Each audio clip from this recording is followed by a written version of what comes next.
Hello friends, welcome back to Udgiran Academy. আজি আমি discuss কৰিম APSC গ্ৰেড 4ৰ জিকে সেকশন যেটো স্পেসিফিক্যালি মেনশন কৰা আছে যে অসম জিকেৰ পৰা 20 মাৰ্কস আহিব আৰু ইয়াৰ লগতে সোশিয়েল সায়েন্স আহিব 20 মাৰ্কস। ডিফাৰেন্সটো আমি বুজি পাইছো নে? জিকে সেকশন আৰু সোশিয়েল সায়েন্স জিকেত পাৰ্টিকুলাৰলি মেনশন কৰা আছে যে আসাম জিকে তাৰ মানে আসাম ওৰিয়েন্টেড ষ্টেটিক পোৰশন যেনেকে হিষ্ট্ৰি, পলিটি, জিওগ্ৰাফি, ইকোনমিৰ লগতে আৰ্ট এণ্ড কালচাৰ, স্পৰ্টছ হওক, এনভাইৰনমেণ্ট হওক আৰু কাৰেণ্ট এফেয়াৰ্ছ এই গোটেইখিনি সাঙুৰি পেলাই জিকে সেকশন হৈছে। তো সোশিয়েল সায়েন্স বুলি ক'ব হ'লে আকৌ Indian history, Indian polity, geography আমি গোটেইবোৰ চাব লাগিব। চ' আজি আমি জিকে সেকশন ষ্টাৰ্ট কৰিম যিহেতু টাইম বেছি নাই। এইকেইদিন কণ্টিনিউ আমি জিকে সোশিয়েল ষ্টাডিজৰ লগতে মেথছ ৰিজনিঙৰ ক্লাছ লৈ আহিম। মাজৰ যি 2 সপ্তাহ আমি 2 সপ্তাহ আছে বুলি ক'ব পাৰোঁ, 4 তাৰিখে এক্সাম যিহেতু। তো যদি আমি এইকেইটা দিন ইউটিলাইজ কৰোঁ এক্সাম ক্লিয়াৰ হৈ যাব, ইমান বেছি একো নাই। জাষ্ট যিবোৰ ক্লাছ দিওঁ সম্পূৰ্ণকৈ চাই যাওক আৰু এক্সাম দি আহি ক'ব আমাৰ ক্লাছৰ পৰা কিমানবোৰ কুৱেশ্যন আহিছে। চ' এতিয়া দেৰি নকৰি আজি ক্লাছটো ষ্টাৰ্ট কৰোঁ। So' the first question is how many countries does Assam share its border with? কিমানখন দেশৰ লগত অসমে সীমা শ্বেয়াৰ কৰে? 1খন, 2খন, 3খন নে 4খন? Option right. কোন দুখন দেশৰ লগত অসমে বৰ্ডাৰ শ্বেয়াৰ কৰে আমি জানোনে? কোন দুখন দেশ আছিলে? প্ৰথমখন কি? ভূটান, হয় নাই? ভূটান আৰু বাংলাদেশ।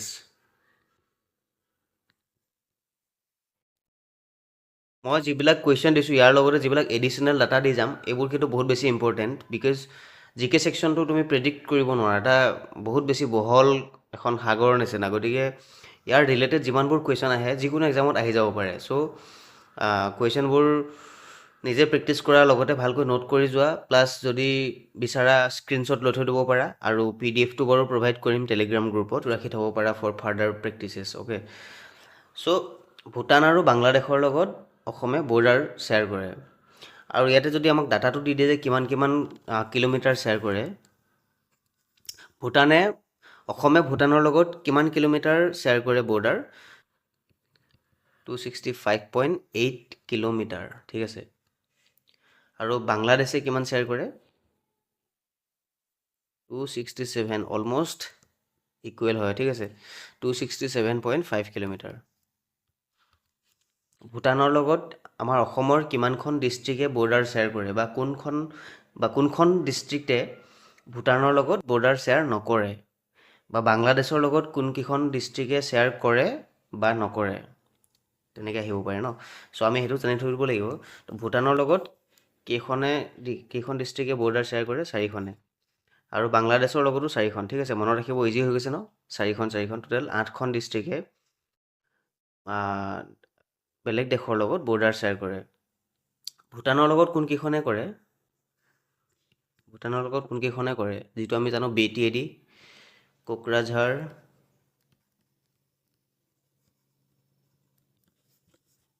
চিৰাং, বাক্সা এণ্ড ওদালগুৰি।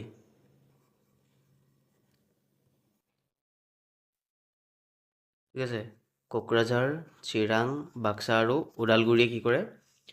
ভূটানৰ লগত বৰ্ডাৰ শ্বেয়াৰ কৰে। নাও বাংলাদেশৰ লগত কিখন কৰে আমি সেইটো জানিব লাগিব। এইটো মই ইৰেজ কৰাৰ আগতে পাৰিলে স্ক্ৰীনশ্বটটো লৈ লওক, ট্ৰাই কৰিম তলত লিখিব, ঠিক আছে।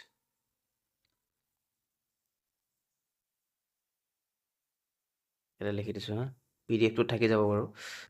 চ' বাংলাদেশৰ লগত কোনকেইখনে শ্বেয়াৰ কৰে? আমি জানো ন, ধুবুৰী,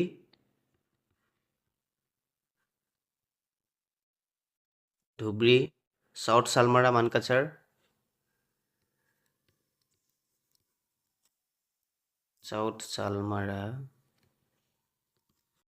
মানকাচাৰ, হয়।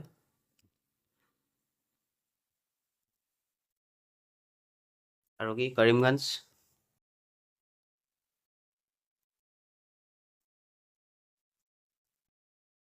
আৰু কাছাৰ।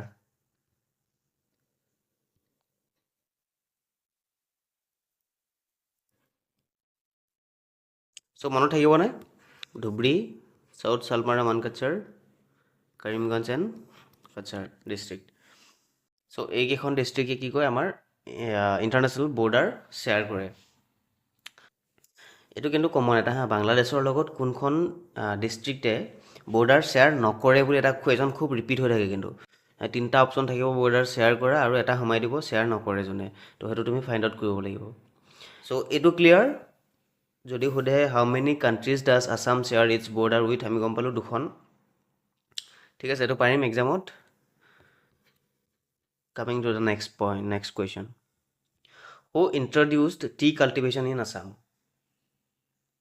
অসমত চাহ খেতি কোনে প্ৰৱৰ্তন কৰিছিলে আহোমছ মোগলছ ব্ৰিটিছাৰ্ছ নে ফ্ৰান্স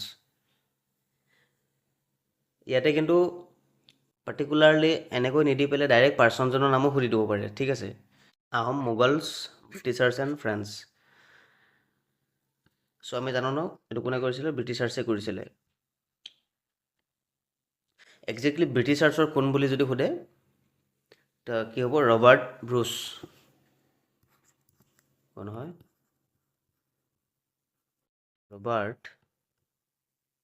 ৰবাৰ্ট ব্ৰুচ আৰু কেতিয়া কৰিছিলে এই ডেটটো আহি যায় ডেটটো বহুত বেছি ইম্পৰ্টেণ্ট 1823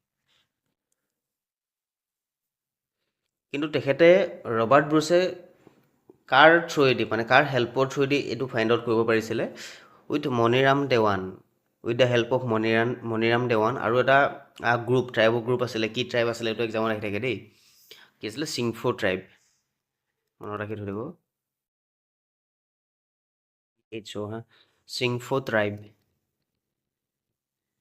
চিংফো ট্ৰাইব আৰু এজন পাৰ্চন কোন আছিলে মণিৰাম দেৱান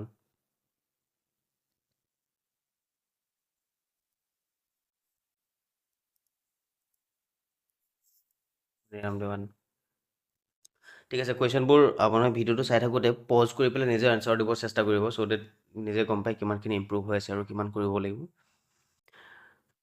বহুত বেছি ইম্পৰ্টেণ্ট ক্লাছ আমি ইম্পৰ্টেণ্ট কুৱেশ্যন ডিছকাছ কৰি আছোঁ স্কিপ নকৰিব কমচে কম এটেম্প্ট কৰিব চেষ্টা কৰক আৰু এক্সামত এনেকুৱাই কুৱেশ্যন পাব যিমান অসমৰ পৰ্যনৰ পৰা যিমান কুৱেশ্যন আহে যিমানবোৰ আহিব পাৰে আমি সিমানবোৰ চেষ্টা কৰিছোঁ দিবৰ কাৰণে পিছত আমি এক্সাম দি কুৱেশ্যন পেপাৰ এনালাইজ কৰিলে গম পাম যে কিমানবোৰ কুৱেশ্যন আমাৰ পৰা আহিছে ঠিক আছে ত' coming to the next question Assam's main soil is soil কেইটা টাইপছৰ আছে আমি জানো নাই কিমান টাইপছৰ ছইল আছে সেইখিনি জানিব লাগিব চ' ঠিক আছে the Assam's main soil is কি black soil red soil alluvial soil নে laterite soil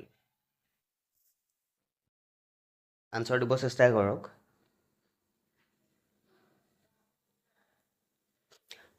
option black soil যদি আমি চাওঁ ব্লেক ছইলৰ ইম্পৰ্টেণ্ট কেইটা আমি যদি চাওঁ কেনেকুৱা টাইপৰ কুৱেশ্যন আহিব পাৰে এক্সামত ব্লেক ছইলক আৰু কি নামেৰে জনা যায় সেইটো এটা কুৱেশ্যন এইটো এক্সামত সেইটো আহি থাকে ঠিক আছে মনত ৰাখিব কি black soil is also' known as regur soil black soil is good for cotton cultivation cotton আৰু কি হয় টবাকোৰ কাৰণে এই ব্লেক ছইলটো বহুত বেছি উপযোগী হয় প্লাছ যিটো মিলেটছ আমি জানো ন মিলেটছ আৰু যদি চাওঁ ব্লেক ছইলৰ ইম্পৰ্টেণ্ট মহাৰাষ্ট্ৰত চবতছে বেছি পাৰ্চেণ্ট ব্লেক ছইল পোৱা যায়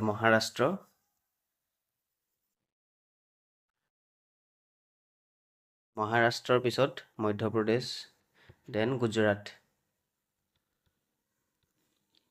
এইখিনি এডিশ্যনেল ফেক্টবিলাক মনত ৰাখিব ইয়াৰ পৰা কিন্তু এক্সামত আহি যাব কুৱেশ্যন ব্লেক ছইলৰ পৰাতো এইটো আহি যাব পাৰে যে ব্লেক ছইলক আৰু কি নামেৰে জনা যায় ৰিগৌৰ ছইল আৰু ব্লেক ছইল কিহৰ কাৰণে উপযোগী কটন কাল্টিভেশ্যন টবেকো কাল্টিভেশ্যন আৰু মিলেটছ কাল্টিভেশ্যনৰ কাৰণে ব্লেক ছইল ভাৰতৰ চবতকৈ কোনখন ষ্টেটত বেছি বুলি ক'লে মহাৰাষ্ট্ৰ তাৰপিছত MP তাৰপিছত গুজৰাট ঠিক আছে ব্লেক ছইলৰ কথা গম পালোঁ তাৰমানে কি অসমৰ মেইন ছইল বুলি সুধিছে তাৰমানে ব্লেক ছইলটো যিহেতু মহাৰাষ্ট্ৰত পাইছোঁ বেছিকৈ তো অসমৰ মেইন ছইলটো ব্লেক ছইল নহয় দেন আমি যদি চাওঁ ৰেড ছইলটো কি ৰেড ছইলৰ এটা কুৱেশ্যন আহে যে why red soil is looking like red ছইলটো ৰঙা কিয় হয় ঠিক আছে এইটো এক্সামত আহিলে কি হ'ব ৰেড ছইল কিয় ৰঙা হয় বিকজ ইয়াতে কি প্ৰেজেণ্ট থাকে আইৰণ অক্সাইডৰ কোৱান্টিটিটো বহুত বেছি প্ৰেজেণ্ট থাকে ঠিক আছে আইৰণ অক্সাইড বেছি পৰিমাণে পোৱা যায় কাৰণে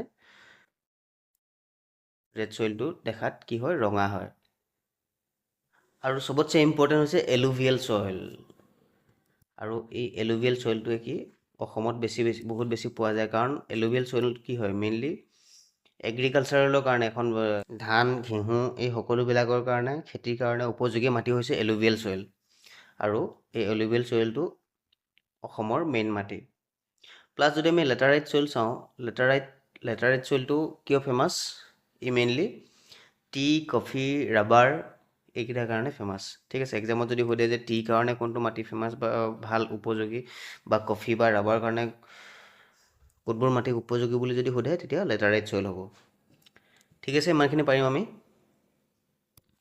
coming to the next question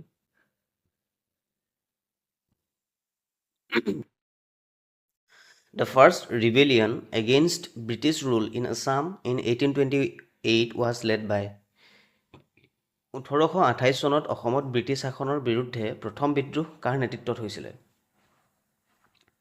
চ' এনেকুৱা ধৰণৰ কুৱেশ্যনো তোমালোকে এক্সামত দেখা পাবা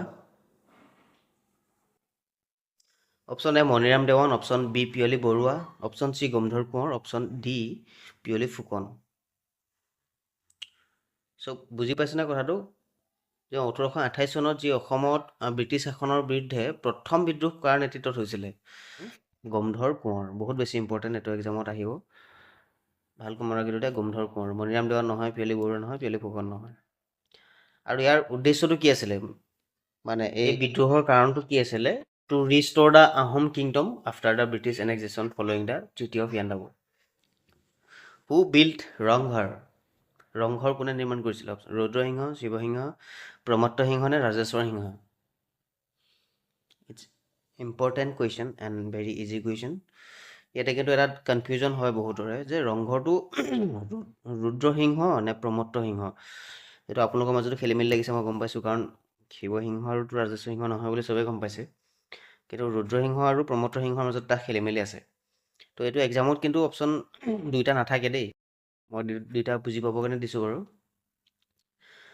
এক্সামত হু বিল্ড ৰংঘৰ বুলি ক'লে হয় ৰুদ্ৰসিংহ থাকিব বা হয় প্ৰমত্ত সিংহ থাকিব দুইটা অপশ্যনত নাহে কেলৈ নাহে যদি ৰুদ্ৰসিংহৰ কথা কোৱা যায় যিটো অৰিজিনেল ৰংঘৰ আছিলে আমাৰ এই অৰিজিনেল ৰংঘৰটো বনাইছিলে ৰুদ্ৰসিংহই কিন্তু বৰ্তমানৰ যিটো ৰংঘৰ আমি বৰ্তমান ৰংঘৰ বুলি ক'লে যিটো দেখোঁ আগৰ ৰংঘৰটো কি আছিলে এইটোতো এতিয়াৰ নিচিনা কনষ্ট্ৰাকশ্যনৰ ফৰ্মেটত নাছিলে এইটো মানে উডেন এণ্ড বেম্বুৰ মেকিঙৰ আছিলে ন চ' বৰ্তমানৰ ৰংঘৰটো কিন্তু কোনে বনাইছে প্ৰমত্ত সিংহ কেতিয়াবা এক্সামত এইটো পাৰ্টিকুলাৰলি সুধি দিয়ে যে বৰ্তমানৰ ৰংঘৰটো বুলি কেতিয়াবা কিন্তু অকল এনেকৈ দিয়ে চিম্পলি হু বিল্ড ৰংঘৰ তেতিয়া অপশ্যন বেছ হ'ব অপশ্যনত যদি ৰুদ্ৰসিংহ আছে ৰুদ্ৰসিংহ হ'ব বা প্ৰমত্ত সিংহ আছে যদি প্ৰমত্ত সিংহ হ'ব so' clear protecting our forest and wildlife is come under আমাৰ বনাঞ্চল বন্যপ্ৰাণী সুৰক্ষা কাৰ অধীনত আহিছে fundamental duties DPSP fundamental rights none of the above so' আমি যদি চাওঁ ফাণ্ডামেণ্টেল ডিউটিজ মৌলিক কৰ্তব্য কি কি জানোনে প্ৰথম কথা মৌলিক কৰ্তব্য কেইটা আছে সেইটো জানিব লাগিব how many fundamental duties are there in our constitution so' মৌলিক কৰ্তব্য আগতে কেইটা আছিলে আগতে মিনছ ফাৰ্ষ্ট আছিলে 10টা তাৰপিছত এটা +1 এড হৈছে চ' বৰ্তমান 11টা তো ফাণ্ডামেণ্টেল ডিউটিজৰ ইম্পৰ্টেণ্ট কুৱেশ্যন যদি আহে কেনেকৈ আহিব আমি গম পালোঁ ফাণ্ডামেণ্টেল ডিউটিজ টোটেল আছে 11টা আৰু এই 10টাটো কি কি আছিলে আমি জানিবই লাগিব সেইখিনি ষ্টাডি কৰিম কিন্তু এই এটাটো ইম্পৰ্টেণ্ট মনত ৰাখি থৈ দিয়া এতিয়াতে যে এইটো কিহৰ লগত এইটো জড়িত এইটো এডুকেশ্যন যিটো 86th এমেণ্ডমেণ্ট 2002 ইম্পৰ্টেণ্ট ফাণ্ডামেণ্টেল ডিউটিজটো ক'ৰ পৰা বৰ'ড কৰা হৈছে ক'ৰ পৰা অনা হৈছে এইটো এটা কমন কুৱেশ্যন এক্সামত আহি যাব পাৰে যে ফাণ্ডামেণ্টেল ডিউটিজ কোনখন দেশৰ পৰা লোৱা হৈছে চ' দ্য এনচাৰ ইজ USSR মনত ৰাখি থৈ দিব USSR আৰু যদি কওঁ ফাণ্ডামেণ্টেল ডিউটিজৰ ইম্পৰ্টেণ্ট পাৰ্ট কনষ্টিটিউশ্যনৰ কোনটো পাৰ্টত আছে ফাণ্ডামেণ্টেল ডিউটিজ পাৰ্ট 4A ঠিক আছে মনত থাকিব পাৰ্ট 4A আৰ্টিকল 51A পৰা আছে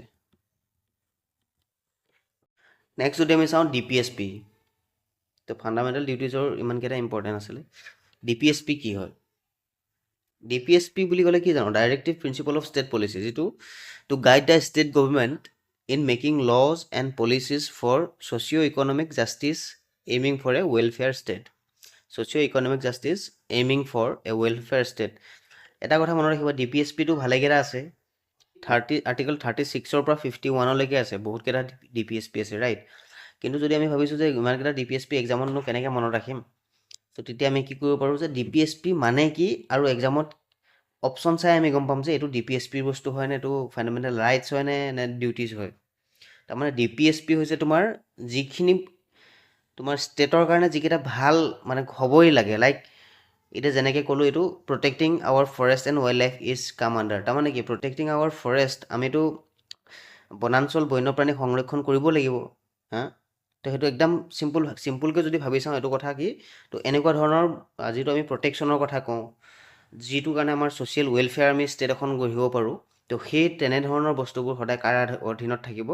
DPSP অধীনত থাকিব। এইটো মই জাষ্ট মনত ৰাখিবৰ কাৰণে ট্ৰিকটো কৈছোঁ। কিন্তু আমি পাৰ্টিকুলাৰলি আৰ্টিকল 36ৰ পৰা 51ৰ ভিতৰত কি কি আছে জানিব লাগে। যেনেকৈ আৰ্টিকল 44বোৰ যদি সুধি দিলোঁ, এক্সামত যদি আৰ্টিকল 44 সুধি দিলে, চ' তেতিয়া জানিব লাগিব যে UCC, ইউনিফৰ্ম চিভিল কোড। আৰু DPSP বিষয়ে জানিবলগীয়া থাকিলে কি হ'ল, DPSP পাৰ্ট কিমানত আহিছে? পাৰ্ট 4। মানে পাৰ্ট 3টো যিহেতু কি হয়, fundamental rights, part 3 fundamental rights, part 4 DPSP, part 4A fundamental duties. Article যদি চাওঁ কিমান আছে, মই কৈছোঁ নহয়, 36 to 51। আৰু DPSP ক'ৰ পৰা বৰোড কৰা হৈছে, কোনখন দেশৰ পৰা অনা হৈছে, এইটো এটা ইম্পৰ্টেণ্ট। DPSP ক'ৰ পৰা বৰোড কৰা হৈছে? তোমাৰ আইৰিছ কনষ্টিটিউশ্যন।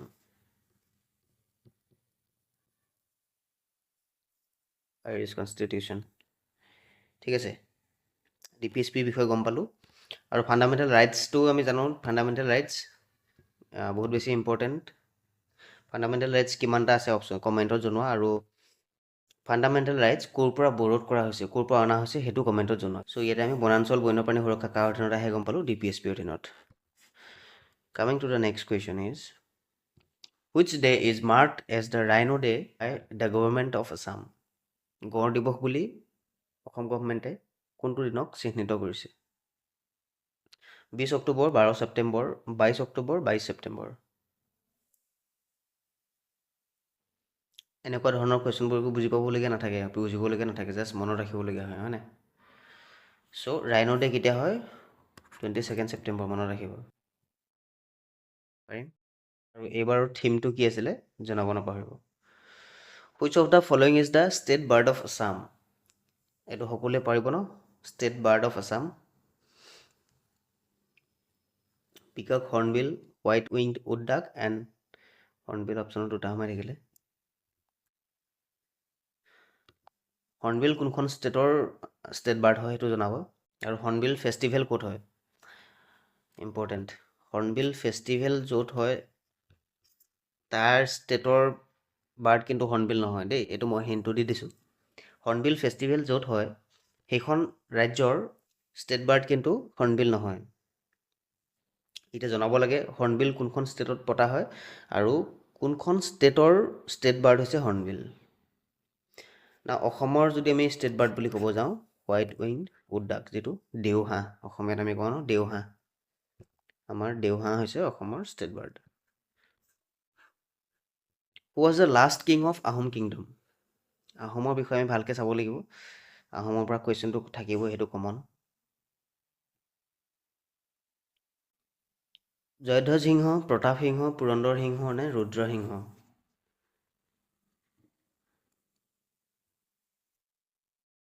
প্ৰতাপ সিংহ আৰু ৰুদ্ৰসিংহটো হ'বই নোৱাৰে, থাকিলে জয়ধ্বজ সিংহ আৰু পুৰন্দৰ সিংহ। কোন হয়? শেষৰজন আহোম ৰজা আছিলে পুৰন্দৰ সিংহ, মনত থাকিব। Treaty of Yandabo sign between, মই অলপ আগতে কৈছিলোঁ নহয়, ট্ৰিটি অফ ইয়াণ্ডাবু বহুত বেছি ইম্পৰ্টেণ্ট। ট্ৰিটি অফ ইয়াণ্ডাবু আমি কেতিয়া হ'ল গম পালোঁ?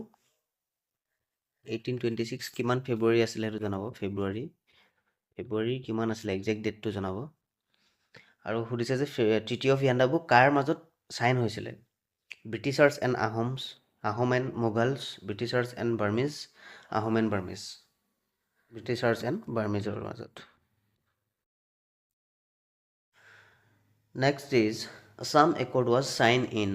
অলপ দিন আগতে যিহেতু মই এটা ক্লাছ দিছিলোঁ মানে আমাৰ শ্বহীদ দিৱসৰ ওপৰত, সেই ক্লাছটো যদি সেই গোটেইটো যদি চাই ধুনীয়াকৈ গম পাইছে শ্বহীদ দিৱস কি হয়, কিয় পতা হয়, তাৰ লগতে সংগতি ৰাখি আমি অসম একৰ্ডৰ কথা গোটেইখিনি আলোচনা কৰিছিলোঁ। আৰু নেলি হত্যাকাণ্ড কি আছিলে গোটেইখিনি আমি তাত পঢ়িছোঁ আচলতে। চ' সেইটো যদি চোৱা নাই চাই ল'ব। এতিয়া কথাটো হ'ল আছাম একৰ্ড কেতিয়া চাইন হৈছিলে, কিন্তু কেতিয়া চাইন হৈছিলেটোৰ লগতে ইম্পৰ্টেণ্ট যে আছাম একৰ্ড কাৰ কাৰ মাজত চাইন হৈছিলে।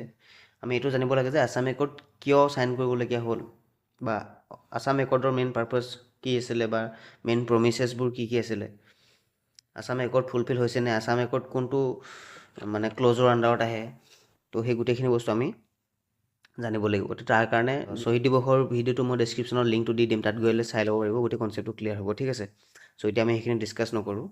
চ' Assam accord was sign in 15 August 1979, 10th December 1985, 15 August 1985, 10 December 1979। ইয়াতে কিন্তু 1979 এইটো ইয়াৰটো বহুত বেছি ইম্পৰ্টেণ্ট, আৰু 85টোতো ইম্পৰ্টেণ্ট হয়েই, ঠিক আছে। 10 ডিচেম্বৰটো ইম্পৰ্টেণ্ট, কিয় ইম্পৰ্টেণ্ট? 10 ডিচেম্বৰ তাৰিখটো শ্বহীদ দিৱস হিচাপে জনা যায় হা। চ' আছাম একৰ্ড কেতিয়া চাইন হৈছিলে? 15 আগষ্ট 1985। এতিয়া কথাটো হ'ল এক্সামত ইয়াৰ যিকোনো আহি যাব পাৰে যে আছাম একৰ্ড কাৰ কাৰ মাজত হৈছিলে? State government, central government plus AASU, all Assam student union, আৰু অল আছাম গণসংগ্ৰাম পৰিষদ, এইকেইটা আছিলে, মনত ৰাখিব। আৰু অসম একৰ্ডৰ মেইন প্ৰমিচেছখিনি কি কি আছিলে, বা কোনটো ক্ল'জৰ আণ্ডাৰত আহে, ফুলফিল হৈছেনে, এই গোটেইখিনি কথা জানিবৰ কাৰণে শ্বহীদ দিৱসৰ যিটো মই ভিডিঅ' বনাইছিলোঁ সেইটো চাই ল'ব, ঠিক আছে। Coming to the next question. Bordoichila occurs during which season? Bordoichila কোনটো ঋতুত আহে? মনচুন, প্ৰি মনচুন, স্প্ৰিং নে ছামাৰ? আমি পটককেতো কৈ দিম যে মনচুনত আহে বুলি, কিন্তু মনচুন হয় জানো? একজেক্টলি বিফৰ মনচুন আহে, যিটো আমি কওঁ প্ৰি মনচুন। বাৰিষা অহাৰ আগত বৰদৈচিলা আহি যায়, যিটো মাৰ্চ, এপ্ৰিল, মে', ঠিক আছে, সেইটো ছিজনত আহে। পাৰিম? কুৱেশ্যন এক্সামত অহাৰ চান্স বহুত বেছি আছে। Manas national park is located in? Manas national park is located in, first এইটো কোৱা, মানস কোনটো জন্তুৰ কাৰণে ফেমাছ, কোনকেইটা জন্তুৰ কাৰণে famous? Why Manas is famous for? আৰু so' upper Assam, Barak valley, Bodoland region and Karbi Anglong. আমি জানো মানস নেশ্যনেল পাৰ্ক ক'ত আছে? বৰ্ডোলেণ্ড ৰিজিয়ন। আৰু যদি চাওঁ Manas national park, why Manas national park is famous for? It's famous for golden langur. Golden langur আৰু এটা পিগমি হগ, ঠিক আছে, এই দুটাৰ কাৰণে মানস বেছি ফেমাছ হয়। আৰু ইউনেস্কো ৱৰ্ল্ড হেৰিটেজ চাইট কেতিয়া ডিক্লেয়াৰ হৈছিলে, ডেটটো জনাব। The next question is tea capital of Assam. কোনখন ডিষ্ট্ৰিক্টক টি কেপিটেল অফ আছাম বুলি জনা যায়? এইটো actually tea capital of Assam নহয়, ৱৰ্ল্ড বুলি জনা যায়, tea capital of world. Jorhat, Dibrugarh, Tezpur, Sivasagar. ডিব্ৰুগড়ক কি বুলি জনা যায়? টি চিটি অফ ইণ্ডিয়া, হয়। টি চিটি বুলি ক'লে কি? ডিব্ৰুগড়। আৰু যিটো সুধিছে টি কেপিটেল, মনত ৰাখিব, tea capital of world, tea capital of the world is Jorhat. Clear? পাৰিম? Bahuwa is a folk dance of which of the following ethnic group? কোনটো জনগোষ্ঠীৰ লোকনৃত্য হৈছে Bahuwa dance? Mising, Rabha, Sonowal and Bodo. Art and কালচাৰৰ কুৱেশ্যন যিহেতু আহিব, আমি জানিব লাগিব গোটেইখিনি। চ' বহুৱা হৈছে কাৰ? সোণোৱালৰ, সোণোৱাল কছাৰীৰ এটি ফেমাছ নৃত্য হৈছে বহুৱা নৃত্য। What is the Assam's literacy rate as per 2011 census?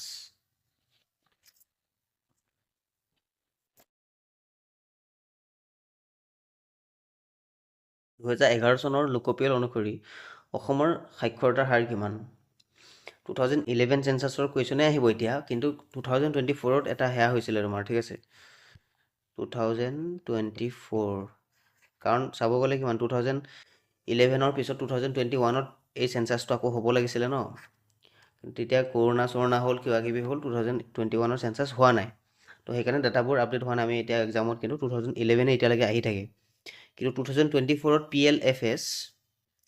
PLFS তাৰমানে কি PLFSৰ ফুল ফৰ্ম কি periodic labour force survey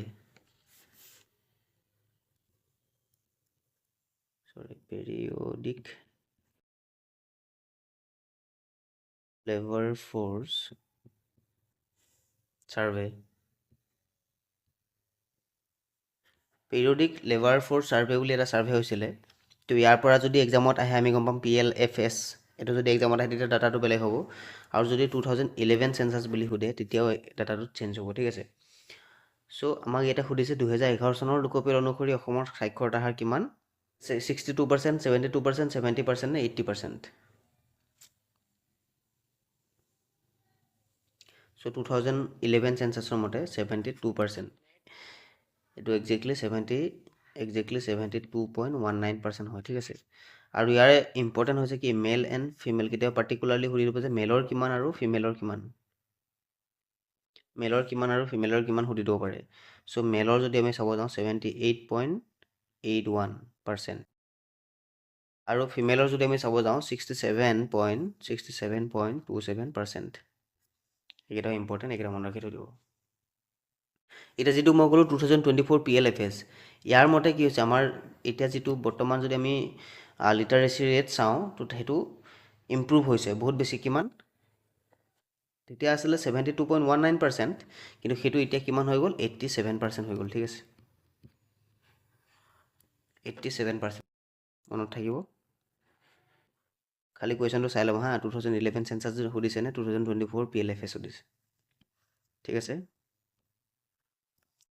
Coming to the next question is, which of the following year the first Assamese newspaper Orunodoy was published? Orunodoy বিষয়ে জানিব লাগিব আমি ইয়াতে সুধিছে কেতিয়া অৰুণোদয় পাবলিছ হৈছিলে এতিয়া মোক কোৱা অৰুণোদয়খন কোনে পাবলিছ কৰাইছিলে 1845 1846 1947 1946 এটোতো আমি জানো যে 19 নহয় ইমান কিন্তু জানো 19 নহয় হয়নে 18 ৰ 45 নে 46 আছিলে 46 1846 ত হৈছিলে অৰুণোদয় পাবলিকেশন আৰু ইয়াক কোনে কৰাইছিলে নাথন ব্ৰাউন হয় নাই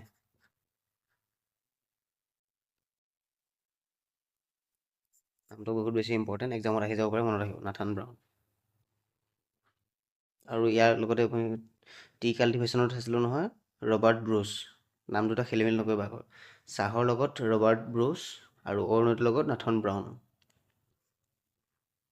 Match the following. আমি যদি চাওঁ লেফট সাইডে কি দিয়া আছে উমানন্দ টেম্পল কামাখ্যা কিছুমান টেম্পলৰ নাম দিয়া আছে হয় নাই উমানন্দ কামাখ্যা শুক্লেশ্বৰ আৰু নৱগ্ৰহ আৰু ৰাইট সাইডে কি আছে কিছুমান কিঙৰ নাম লিখা আছে যোনে মানে এই মন্দিৰৰ লগত জড়িত ঠিক আছে কেনেকুৱা ধৰণৰ জড়িত হেতু চাই লওঁ সো ৰাজেশ্বৰ সিংহ গদাধৰ সিংহ নৰনাৰায়ণ আৰু প্ৰমত্ত সিংহ উমানন্দ টেম্পলটো কোনে বনাইছিলে কামাখ্যা টেম্পল কাৰ দিনত হৈছিলে শুক্লেশ্বৰ টেম্পল কেতিয়া হৈছিলে নৱগ্ৰহ টেম্পল কোনজন ৰজাই হেৰি কৰিছিলে হয় নাই কিন্তু জানো না আমি ভিডিওটো পজ কৰি নিজৰ এনসাৰটো দি লোৱা আমি যদি মাৰ্ক কৰি চাওঁ কি হ'ব উমানন্দ টেম্পল কোন আছিলে গদাধৰ সিংহ আছিলে নাই এটো জানো কামাখ্যা টেম্পল কাৰ লগত জড়িত কামাখ্যা টেম্পল ৰাজেশ্বৰ সিংহ হয় নেকি নৰনাৰায়ণে প্ৰমত্ত সিংহ আমি জানো ন কামাখ্যা টেম্পলটো ৰিবিল্ড কোনে কৰিছিলে নৰনাৰায়ণ হয় Shukleshwar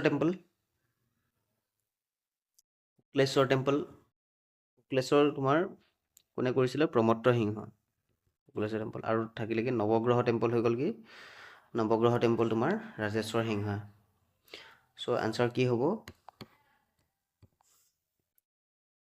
1B 2 C 3 D 4 A.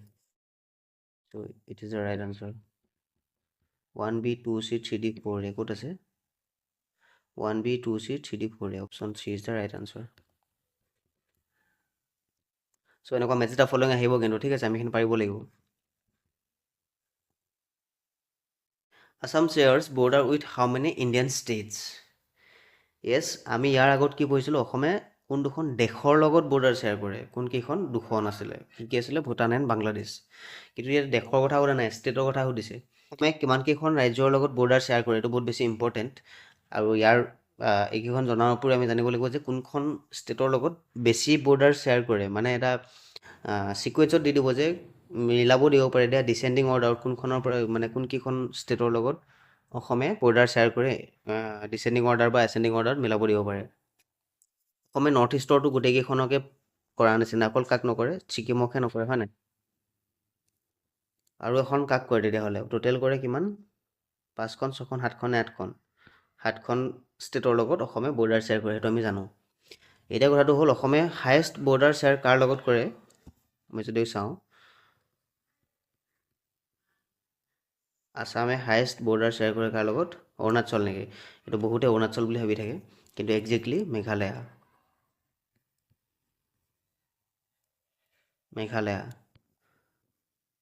আৰু নেক্সটটো হ'ল অৰুণাচল মেঘালয়া অৰুণাচল দেন নাগালেণ্ড হয়নে নেক্সটটো কি হয় জনোৱা নাগালেণ্ডৰ পিছত আহে মণিপুৰ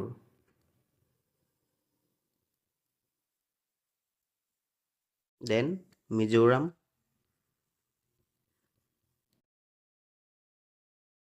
মিজোৰামৰ পিছত কিন্তু নৰ্থ ইষ্ট নাহে এটা ৱেষ্ট বেংগল সোমাই যাব এইটো মনত ৰাখিবলগীয়া যে মিজোৰামৰ পিছত ৱেষ্ট বেংগল আৰু ৱেষ্ট বেংগলৰ পিছত ত্ৰিপুৰা চ' কেইখন ষ্টেট হ'ল 1 2 3 4 5 6 7 তো গতিকে 7খন ষ্টেটৰ লগত অসমৰ বৰ্ডাৰ শ্বেয়াৰ কৰে কিন্তু ইয়াৰে আমি ডাটাটো জানিব লাগিব যে কিমান কিলোমিটাৰ বৰ্ডাৰ শ্বেয়াৰ কৰে তেতিয়া আমি গম পাম ন এতিয়া মই অলৰেডি এইটো ডিচেণ্ডিং অৰ্ডাৰত বনাই দিলোঁ যে কাৰ লগত বেছিকৈ কৰে highest Meghalaya then Arunachal then Nagaland then Manipur then Mizoram West Bengal আৰু ত্ৰিপুৰা চ' মেঘালয়ৰ লগত কিমান বৰ্ডাৰ শ্বেয়াৰ কৰে 884.9 কিলোমিটাৰ অৰুণাচলৰ লগত কিমান কৰে 804.1 কিলোমিটাৰ নাগালেণ্ডৰ লগত কিমান কৰে 512 কিলোমিটাৰ 512.1 কিলোমিটাৰ একজেক্টলি মণিপুৰৰ লগত কিমান কৰে 204.1 কিলোমিটাৰ আৰু মিজোৰামৰ লগত কিমান কৰে যদি চাওঁ 164.6 কিলোমিটাৰ আৰু বাকী থাকিলে ৱেষ্ট বেংগল আৰু ত্ৰিপুৰা ৱেষ্ট বেংগলৰ লগত 127 কিলোমিটাৰ কৰে 127 কিলোমিটাৰ প্লাছ ত্ৰিপুৰাৰ লগত 46.3 কিলোমিটাৰ এই ডাটাটো বহুত বেছি ইম্পৰ্টেণ্ট কেতিয়াবা ডাইৰেক্ট ডাটা সুধি দিব পাৰে গ্ৰেড 4 হ'লেও কিন্তু নাভাবিব যে একদম সহজ কুৱেশ্যন আহিব এনেকুৱা এইখিনিও সহজ কিন্তু তাৰ কিছুমানৰ কাৰণে এইটো অকণমান ক্ৰিটিকেল হ'ব লাগিবও পাৰে চ' বি প্ৰিপেয়াৰ ফৰ ইট আমি যেনেকুৱা কুৱেশ্যন নাহিলেও এটেম্প কৰিব পৰাকৈ আমি প্ৰেক্টিছ কৰি যাব পাৰিব লাগে কথাটো সেইটো ঠিক আছে চ' এইখিনি ক্লিয়াৰ বুজি পালোঁ অসমে মুঠতে 7খন ষ্টেটৰ লগত বৰ্ডাৰ শ্বেয়াৰ কৰে আৰু 2খন দেশৰ লগত বৰ্ডাৰ শ্বেয়াৰ কৰে এইটো মনত ৰাখিবা ষ্টেট আৰু কাণ্ট্ৰি ঠিক আছে coming to the next question which day is observed as Assam day Asom দিৱস কেতিয়া পতা হয় 26 জানুৱাৰী 15 আগষ্ট 2 ডিচেম্বৰ 10 ডিচেম্বৰ 10 ডিচেম্বৰ কথা আমি এতিয়া ডিছকাছ কৰিছোঁ আৰু 10 ডিচেম্বৰ কিয় হৈছিলে ইয়াৰ কাৰণ কি আছিলে বা ইয়াৰ আউটপুট কি হ'ল যেনেকৈ আছাম একৰ্ডৰ কথা কৈছোঁ আছাম একৰ্ড চাইন হৈছিলে শ্বহীদ কিমানজন হৈছিলে প্ৰথম শ্বহীদজন কোন আছিল যেনে খৰ্গেশ্বৰ তালুকদাৰ তো এই গোটেইখিনি বস্তু তলত দিয়া ভিডিঅ'ৰ লিংকটোত চালে গম পাব আৰু সেইটো চাই ল'ব এক্সামৰ যোৱাৰ আগত তাতে ভালেকেইটা পইণ্ট সোমাই আছে, সেইখিনি ডিছকাছ কৰা আছে, মই আকৌ ৰিপিট নকৰোঁ। 26 জানুৱাৰীটো আমি সকলোৱে জানো, 26 জানুৱাৰী অসম দিৱস হয় জানো, নহয়। 15 আগষ্টটো স্বাধীনতা দিৱস চবেই জানো। 10 ডিচেম্বৰ হৈ গ'ল, থাকিলে 2 ডিচেম্বৰ। 2 ডিচেম্বৰ হ'ল কি অসম দিৱস বা আছাম ডে। কিয় আছাম দিৱস বুলি পতা হয়? বিকজ চাওলুং চুকাফা অসমলৈ কেতিয়া আহিছিলে? 1228 খ্ৰীষ্টাব্দৰ এই 2 ডিচেম্বৰ তাৰিখে আহিছিলে। 2 ডিচেম্বৰ তাৰিখে আহিছিলে, হয়। 2 ডিচেম্বৰ বুলি কওঁতে 1 ডিচেম্বৰটো আকৌ ইম্পৰ্টেণ্ট কিয়? 1 ডিচেম্বৰ কিয় ফেমাছ? বিকজ এইটো world AIDS day. AIDS day এইটো এটা হেল্থৰ এক্সামত আহিছিলে কিন্তু দেই। এইবোৰ আমি গোটেইবোৰ জানিব লাগিব, কাৰ কাৰণে কি পতা হয়, আমি এভৰিথিং জানিব লাগিব, ঠিক আছে। চ' আছাম দিৱস গম পালোঁ। Find out the odd one. তলত দিয়া অপশ্যনকেইটাৰ ভিতৰত কোনটো অপশ্যন অড হয় বা কোনটো অপশ্যন বেলেগ হয় আমি বিচাৰি উলিয়াব লাগে। মানস, কামেং, বুঢ়ীদিহিং, সোৱণশিৰি। ইয়াতে কি দেখিছোঁ আমি? এইকেইটা হ'ল কি? মানস, কামেং, বুঢ়ীদিহিং এণ্ড সোৱণশিৰি এইকেইটা ট্ৰিবিউটাৰী নহয় জানো? কাৰ ট্ৰিবিউটাৰী? ব্ৰহ্মপুত্ৰৰ। চ' আমি যদি অড ওৱান চাব লাগে আমি কি জানিব? এই ব্ৰহ্মপুত্ৰৰ যিখিনি ৰাইট বেংক ট্ৰিবিউটাৰী, এইখিনি ৰাইট বেংক ট্ৰিবিউটাৰী আৰু এইটো লেফ্ট বেংক ট্ৰিবিউটাৰী নহয় জানো? আৰু এই ৰাইট বেংক ট্ৰিবিউটাৰী, লেফ্ট বেংক ট্ৰিবিউটাৰী সকলোবোৰ মনত আছে নাই? যদি ভাবিছে যে ইমানখিনি ট্ৰিবিউটাৰী কেনেকৈ মনত থাকিব, তো মই ইয়াৰ একদম easy formula, easy trick use কৰি পেলাই এটা ভিডিঅ' বনাইছিলোঁ ব্ৰহ্মপুত্ৰৰ ৰিভাৰ ছিষ্টেম বুলি। তাতে সেইটো আপোনালোকে ভিডিঅ'টো চাওক, 2 মিনিট 3 মিনিটত আপোনাৰ গোটেইকেইখন ট্ৰিবিউটাৰী একেবাৰতে শেষ হৈ যাব। কেতিয়াও নাপাহৰে, ইমান ধুনীয়া ট্ৰিক ইউজ কৰি থৈ দিয়া আছে আৰু যিকোনো তাৰ পৰা যিকোনো ধৰণৰ কুৱেশ্যন আহিলেও এক্সামত এটেম্প্ট কৰিব পাৰিব। এতিয়া আমি ইয়াতে চাব লাগে যে মানস, কামেং, বুঢ়ীদিহিং, সোৱণশিৰি। মানস কোনটো? ৰাইট বেংক নে লেফ্ট বেংক ট্ৰিবিউটাৰী? আমি জানো, আৰু সেই ভিডিঅ'টো যদি চোৱা হ'লে ইমান টাইম আপোনালোকে নালাগে, 1 ছেকেণ্ডতে এনচাৰটো কৰি গুচি গ'ল হয়। চ' আই ছাজেষ্ট ভিডিঅ'টো চাই ল'ব, চ' ডেট গোটেইকেইখন ট্ৰিবিউটাৰী একদম ধুনীয়াকৈ ক্লিয়াৰ হৈ থাকে। চ' মানস হৈছে কি? Right bank ট্ৰিবিউটাৰী। কামেং কি হয়? কামেঙো ৰাইট বেংক ট্ৰিবিউটাৰী। এক্সামত যদি আহি যায় কামেঙক আৰু কি নামেৰে জনা যায়, তো সেইখন হৈছে জীয়া ভৰলী। তো এই ভিতৰ যিমানবোৰ এনেকুৱা কুৱেশ্যন আহিব পাৰে, সেইকাৰণে সেই ভিডিঅ'টো চাই ল'লে হেল্প হ'ব। চ' আমি গম পালোঁ Manas right bank, Kameng right bank, Burhidihing right bank হয় জানো? সোৱণশিৰিটো ৰাইট বেংক হয়। তো এই তিনিটা কেনেকৈ ষ্টৰিত মই মেনশ্যন কৰিছোঁ আপোনালোকে চাই ল'ব। আৰু বুঢ়ীদিহিং হ'ল লেফ্ট বেংক ট্ৰিবিউটাৰী। এইটো অড ন, আমাক সুধিছে কি অড ওৱানটো বিচাৰি উলিয়াব দিছে। So' Burhidihing is the right answer. Which women became the first female chief minister of Assam? অসমৰ পলিটিও বহুত বেছি ইম্পৰ্টেণ্ট। কোন মহিলা অসমৰ প্ৰথম মহিলা মুখ্যমন্ত্ৰী হৈছিলে? পদ্মাৱতী দেৱী, ইন্দিৰা মিৰি, আনোৰা টাইমুৰ, সুধা মালহোত্ৰা। এইটো আমি সকলোৱে জানো। আনোৰা টাইমুৰ was the first lady CM of Assam. পাৰিম? What is the meaning of I in Ali Ai Ligang? তো আলি আই লিগাং মিচিঙৰ আলি আই লিগাং হয়, তাৰে আলি আই লিগাঙৰ আই মিনিংটো কি হয় সেইটো সোধা হৈছে। আই মানে ৰুটছ নে ফ্ৰুটছ নে শ্বয়িং নে B and C? Option B and C, তাৰমানে ফ্ৰুট শ্বয়িং। চ' এইটো জনাৰ আগতে আমি গোটেইকেইটা জানিব লাগিব ন, যে আলি মানে কি হয়, আই মানে কি হয় আৰু লিগাং মানে কি হয়। চ' আলি মানে হৈছে ৰুটছ বা চিডছ, আই মানে হৈছে ফ্ৰুটছ, আৰু লিগাং মানে হৈছে শ্বয়িং মানে সিঁচা, গুটি শস্য সিঁচা উৎসৱ যিহেতু এইটো হয় নহয়। চ' এতিয়া সুধিছে আই, গতিকে আই মানে হৈছে fruits. So' fruits, option B is the right answer. When O More Apunar Desh was declared as state song for its first time? O More Apunar Deshটো অসমত ষ্টেট ছং হিচাপে ফাৰ্ষ্ট টাইমৰ কাৰণে কেতিয়া ডিক্লেয়াৰ কৰা হৈছিলে? 1921, 1927, 1930, 1947। এনেকুৱা ধৰণৰ কুৱেশ্যন একদম কমন, এইবিলাক এক্সামত আহিবই, ভালকৈ মনত ৰাখি থৈ দিয়া। 1927, ঠিক আছে। অ মোৰ আপোনাৰ দেশ কোনখন আলোচনীত উত্থাপন হৈছিলে কমেণ্টত জনাবা।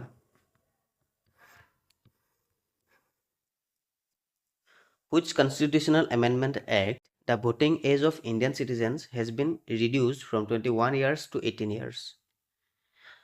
এতিয়া আমি গম পাম যে ভোট দিয়াৰ বয়সটো হৈছে 18 বছৰ, কিন্তু সেইটো আগতে আছিলে 21 বছৰ। আগতে 21 বছৰ হ'লেহে ভোট দিব পাৰিছিলে, কিন্তু এতিয়া যে 18 বছৰ হ'ল, তো সেইটো সুধিছে যে কনষ্টিটিউশ্যনৰ কোনটো এমেণ্ডমেণ্টত সেই 21 বছৰৰ পৰা 18 বছৰলৈকে লৈ অহা হ'ল। তো কৈছে 61st amendment 1989, 62nd amendment act 1989, 64 amendment act 1990, 63rd amendment act 1989। 61st amendment act 1989 মনত ৰাখিব, বহুত বেছি important. 61st amendment act 1989।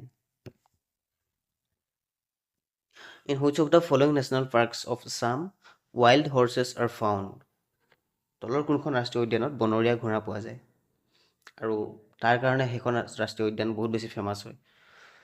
Kaziranga national park, মানস নেশ্যনেল পাৰ্ক, ডিব্ৰু চৈখোৱা, নামেৰি। আমি জানো ন কাজিৰঙা কিয় ফেমাছ? ৱাইল্ড হৰ্চেছৰ কাৰণে হয় জানো? মানস অলপ আগতে আমি পাতিছিলোঁ মানসৰ কিয় ফেমাছ? পিগমি হক আৰু গল্ডেন লাংগুৰ। তো ডিব্ৰু চৈখোৱা কিয় ফেমাছ? মেইনলি ৱাইল্ড হৰ্চেছৰ কাৰণে। ডিব্ৰু চৈখোৱা ৱাইল্ড হৰ্চ আৰু আমাৰ যিটো হোৱাইট উইং উড ডাক আছে যে দেওহাঁহ, তাৰ কাৰণে ফেমাছ। প্লাছ নামেৰিতো বহুত বেছি দেওহাঁহ পোৱা যায়। এতিয়া কথাটো হ'ল এই ৱাইল্ড হৰ্চেছ যিটো হয়, ৱাইল্ড হৰ্চেছ ডিব্ৰু চৈখোৱাত ক'ৰ পৰা আহিলে জানো নাই আমি? যেতিয়া ৱৰ্ল্ড ৱাৰ চলি আছিলে বিশ্বযুদ্ধ, তেতিয়া সেই জাপানৰ পৰা কিছুমান সৈন্য সামান্য এই ঘোঁৰাকেইটা লৈ আহিছিলে, আৰু তাৰে যেতিয়া সেইকেইটা যেনেকৈ থাকি গ'ল তেনেকৈ এতিয়ালৈকে সেই ৱাইল্ড হৰ্চেছকেইটা আছে। এইকেইটা হ'ল জাপানৰ হয়, ঠিক আছে। Which of the following is not true regarding Kaziranga national park? Kaziranga ৰাষ্ট্ৰীয় উদ্যানৰ সন্দৰ্ভত তলৰ কোনটো সত্য নহয়? ইয়াতে সুধিছে নট ট্ৰু, ঠিক আছে। আমি এক্সামত এইটো চাই ল'ম কিন্তু। It is a World Heritage Site. World Heritage Site declared দিছে না কাজিৰঙাক। It was also declared as Tiger Reserve. আমি জানো yes, it was declared as Tiger Reserve, but Tiger Reserve কেতিয়া ডিক্লেয়াৰ দিছিলে সেই চনটো মোক জনোৱা। ইয়াতে কিন্তু এটা কিছুমানে অকণমান খেলি মেলি এটা হয়, কিন্তু কমেণ্টত জনাবচোন চ' ডেট মই ক্লিয়াৰ কৰি দিব পাৰোঁ কথাটো। Kaziranga national park is the home of wild water buffaloes. Wild water buffaloes, yes, wild water buffaloes বহুত বেছি পৰিমাণে আমি কাজিৰঙাত দেখিবলৈ পাওঁ। The park has found as highest rhino density in Assam. Rhino density ক'ত বেছি হয়? কাজিৰঙাত হয় জানো? আমি গম পালোঁ it is a world heritage site, yes. It was declared as tiger reserve, yes. And water buffalo আছে, গতিকে আমাক কোনটো শুদ্ধ নহয় বুলি কৈছে? The park has found as highest rhino density in Assam, এইটো শুদ্ধ নহয়। কাৰণ কেলে ৰাইনো ডেঞ্চিটি হাইয়েষ্ট ক'ত পোৱা যায় আমি জানো? পবিতৰাহে হয়, পবিতৰাত পোৱা যায়, না কি কাজিৰঙাত। Clear? Who is called as the lion man, সিংহ পুৰুষ of Assam?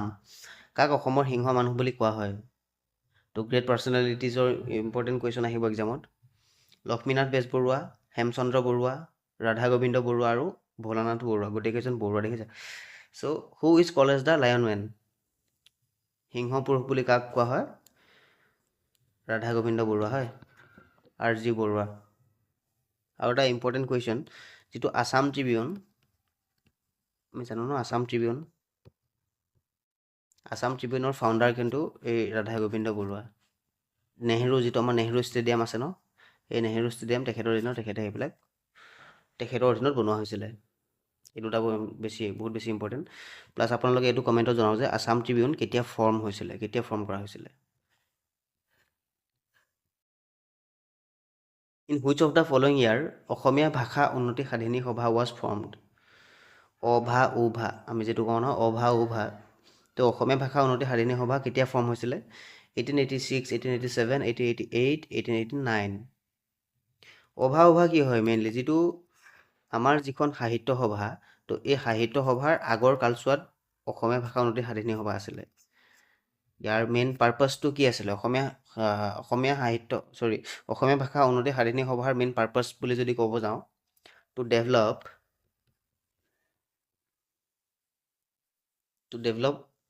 the Assamese Assamese language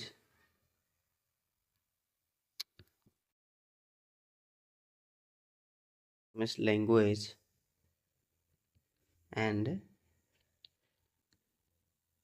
literature. So এইটো সাহিত্য সভাৰ আগৰ কালছো আমি গম পালোঁ অসমীয়া ভাষা অনতে সাধিনী সভা ইয়াত বিশেষ পাৰ্টিকুলাৰ তেনেকুৱা কোনো প্ৰেচিডেণ্ট নাছিলে কিন্তু এজন ছেক্ৰেটেৰী শিৱাৰাম শৰ্মা বৰদলৈ শিৱাৰাম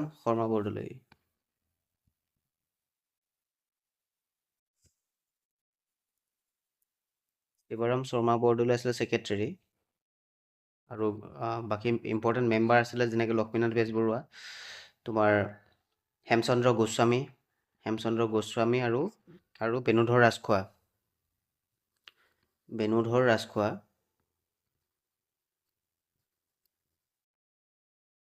বেণুধৰ ৰাজখোৱা তেখেতসকল ইম্পৰ্টেণ্ট মেম্বাৰ আছিলে এই সভাখনে পিছলৈ সাহিত্য সভালৈ ৰূপান্তৰিত হৈছিলে ঠিক আছে এতিয়া কুৱেশ্যনটো হ'ল কেতিয়া ফৰ্ম হৈছিলে অসমীয়া ভাষা সাধিনী সভা 1888 মনত ৰাখিব একদম ইজি 1888 ঠিক আছে চ' আজি এই জিকে ক্লাছটোৰ শেষৰটি question Where did the first session of the Assam Association held?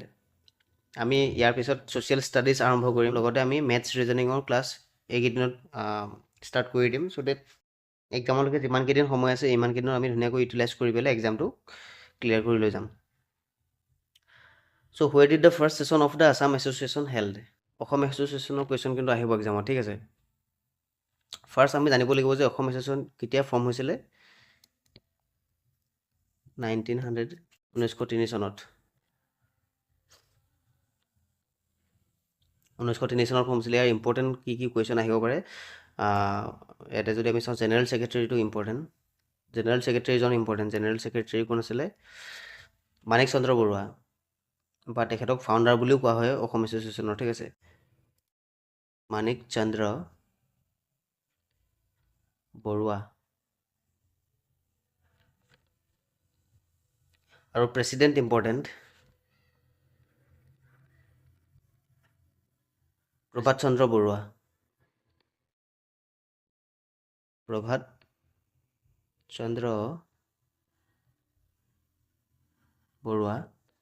আৰু vice president Jagannath Barua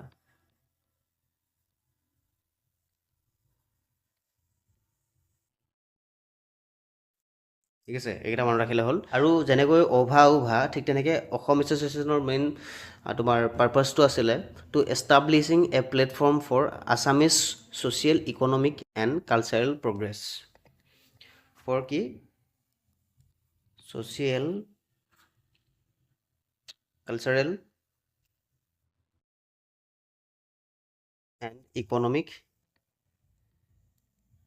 and economic প্ৰগ্ৰেছৰ কাৰণে ঠিক আছে আমি বুজি পালোঁ ছেশ্যনটো চাই যদি উপকৃত হৈছে নিজৰ লগতে নিজৰ ৰিলেটিভছ হওক ফ্ৰেণ্ড হওক যোনে এক্সামটো দিব তেখেতসকলকে শ্বেয়াৰ কৰি দিব আৰু এনেকুৱা ধৰণৰ ক্লাছবোৰ পাই থাকিবৰ কাৰণে উদগীৰণ একাডেমী চেনেলটো ছাবস্ক্ৰাইব কৰি ৰাখিব প্লাছ এই PDF টো আমি টেলিগ্ৰাম গ্ৰুপত শ্বেয়াৰ কৰিম যিহেতু চ' টেলিগ্ৰাম গ্ৰুপতো জইন হৈ ল'ব এইকেইদিন আমি কণ্টিনিউ APSC গ্ৰেড 4ৰ কুৱেশ্যন ডিছকাছ কৰিম so' get in touch keep learning thank you so' much